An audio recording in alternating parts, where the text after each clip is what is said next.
Hi everyone, welcome back to my channel. As you can see, I'm not in my usual setup. I'm still at home in Belgium, and yes, we still have our Christmas tree in January. So what I wanted to do today is kind of like look back on 2018. While I was like thinking about what I was going to say and look back on, I realized that all those things are like happy things I want to show and I want to remember.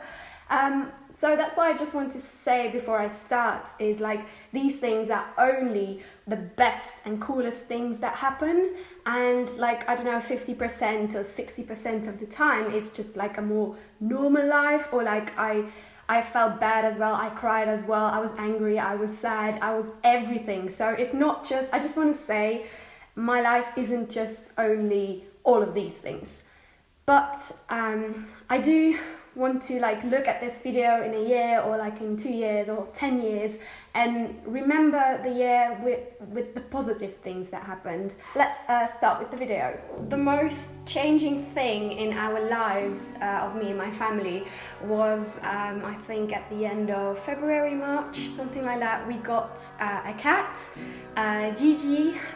We got her from a catering in Antwerp. She wasn't very happy where she lived first because there were too many cats and she wanted all the attention of people. I found out that she was available to get like a new home, so that's why we kind of like adopted her, and she's already 7, but yeah, she's just the sweetest, cutest, sometimes even annoying cat because she just wants so much love. But yeah, who can you blame for wanting too much love? She's now the companion of my mom when we are not home. Then in April, I started Identity School of Acting. I did an audition, I got in, and yeah, that's where the journey began. And next week I'm starting like the 2nd term. And then probably like the most, why I'm making this video, the biggest thing ever happened is like me finally being ready to start a YouTube channel. I am starting a YouTube channel. Oh my God. I once already started a YouTube channel a couple of years ago, but I didn't like it and it didn't feel right. And then in February, I started doing research about everything YouTube related.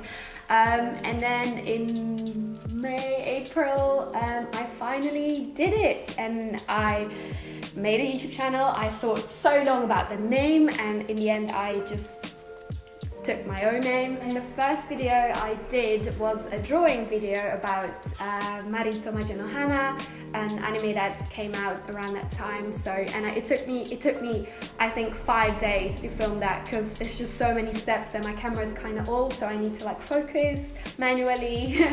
But yeah, I was really happy with the results. And then a bit later, another big event was the royal wedding. I was there. Oh yeah. It took me, how long? It took me around 2 hours to get there, and normally it's 40 minutes, and it took me more than 3 hours and a half, I think, to get back. Like that's something that they don't show you on TV, like how long it takes to get there, to get back. And I wanted to edit everything just on time so that everybody could see it's still on the 19th of May. And so the date on my YouTube channel would be like 19th of May because that's when they got married. So I got it up like in the evening, but it still has like the right date. So I was so proud of that. And yeah, it's like an image I will never forget. It's like when Meghan and Harry were like passing like next to me, and like the crown she had on, it was like so sparkly. I was like, because I I took like a very long selfie stick, and before it happened, because I knew they would be passing there, I was like practicing putting my selfie stick like up, and I had to like really like this, and then kind of like this, so I didn't see anything I filmed. So I practiced it a couple of times, and then the moment was there and I had to film it because otherwise there's like no second chances.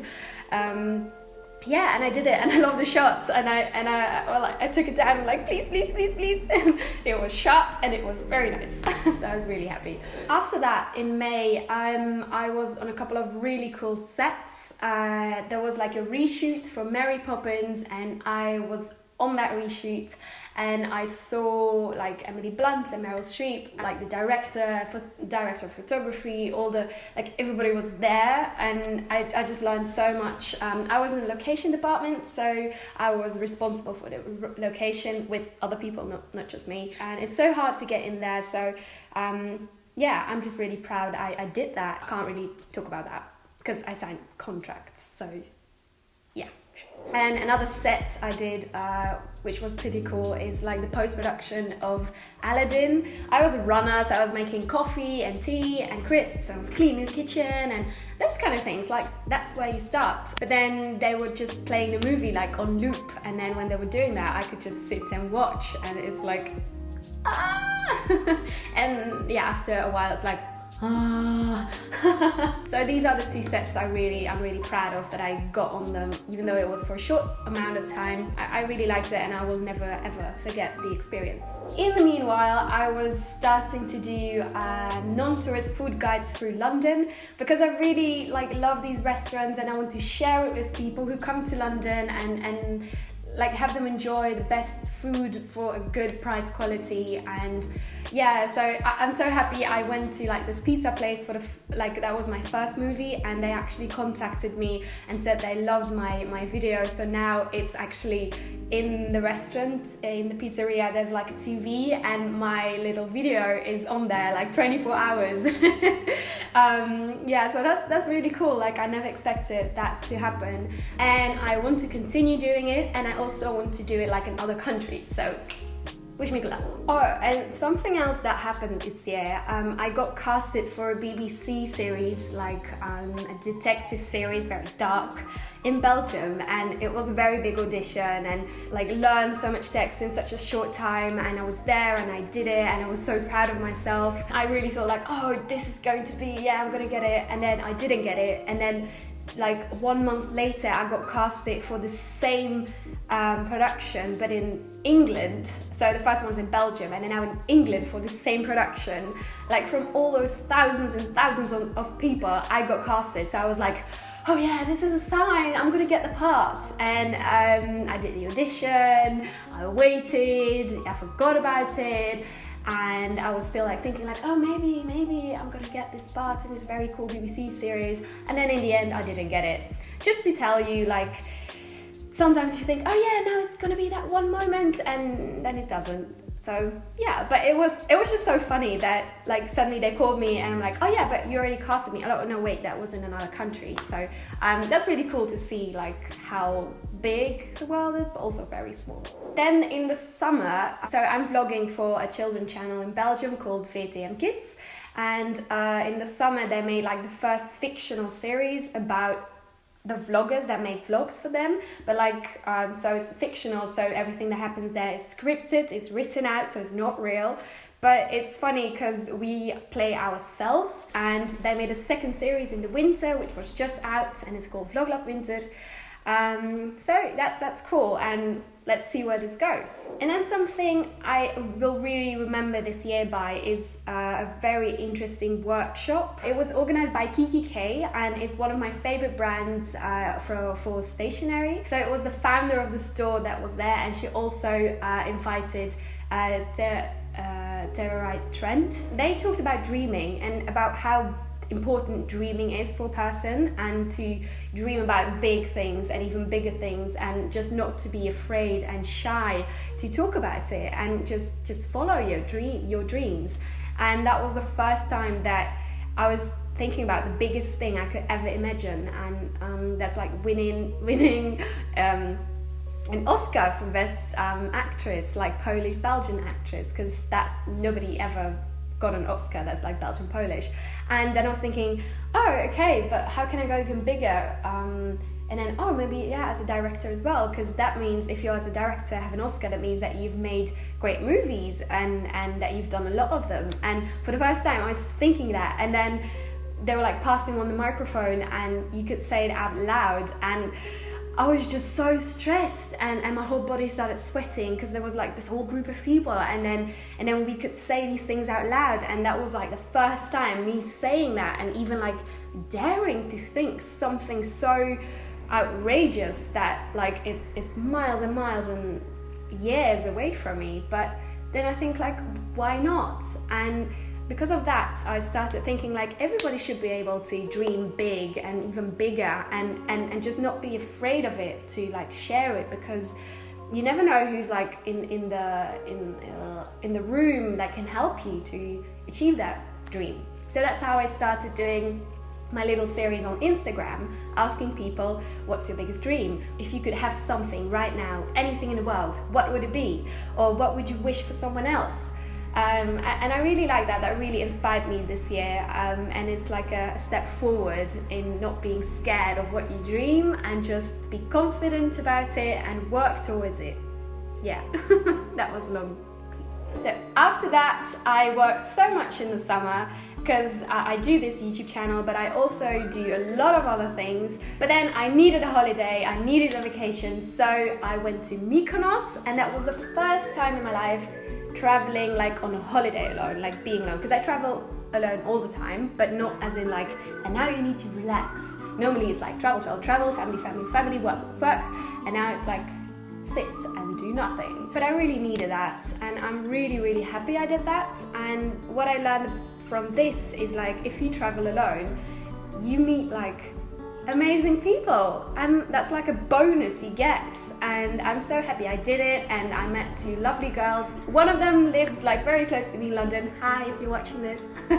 Yeah, I really want to do it again. I've been waiting for years for someone to take me to Japan, and now I'm just like, I'll just do it myself. I'll just travel there alone, and I'll just do that. Okay, let's see if in 1 year, if I rewatch this video, if I went to Japan. Please do.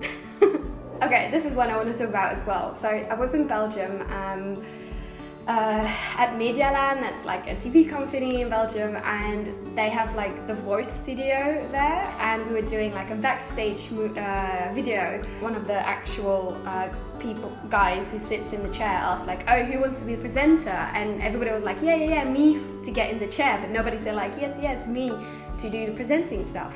And then the little boy that was sitting next to me, like I was saying like, I want to do that, and he was like, oh yeah, and he took my hand and put it up, and he said like, she wants to go, and then I could do it. So I just found myself on the stage of The Voice, and I got to present a piece, and it was on my Instagram.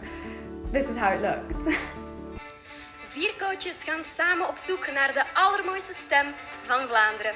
Zullen ze drukken op hun magische knoppen of blijven ze genadeloos met de rug toegekeerd naar onze kandidaten zitten? Je ontdekt het in deze speciale aflevering van The Voice Kids Vlaanderen. Oei, het was The Voice, zonder kids. Ja. So now it looks like I'm a presenter of The Voice, which I'm not, but I would really love to do that because, yeah, it was really cool to do that, and I don't know, I just want to put this in this video because it's so funny that it happened. And then I think we're like around the end of the year. I showed you around London like how the shopping windows look like, and we did Vloglab Winter, so again like the fiction series about us. We sang a song. I also did a rapping video on my YouTube channel, which took me 4 days to make. But it looked great. And then to film it, it took so long, and then to edit it, it took so long, and it stressed me out, but it was a nice video. So just overall to let you know, like I try to upload every week, but so much work goes into every video. It's around 10 to 20 to 30 hours to even my drawing videos. I take a week to make.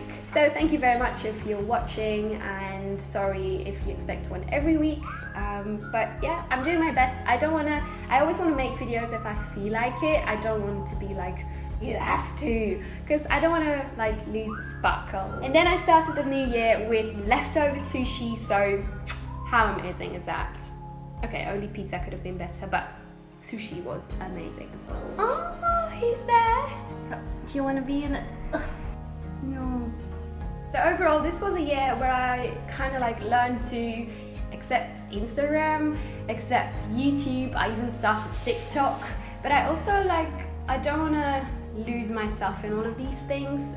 So I'm kind of like trying to find a path between all of these social media things and real life, and yeah, it's just an interesting journey, like where it will take me. She ran away. Okay, so I want to say a huge thank you to everyone who subscribed to my channel, who watched my videos, who is following all of my crazy weird adventures. I can't wait to see what next year will bring. And yeah, thank you for watching, and I'll see you next time. Bye!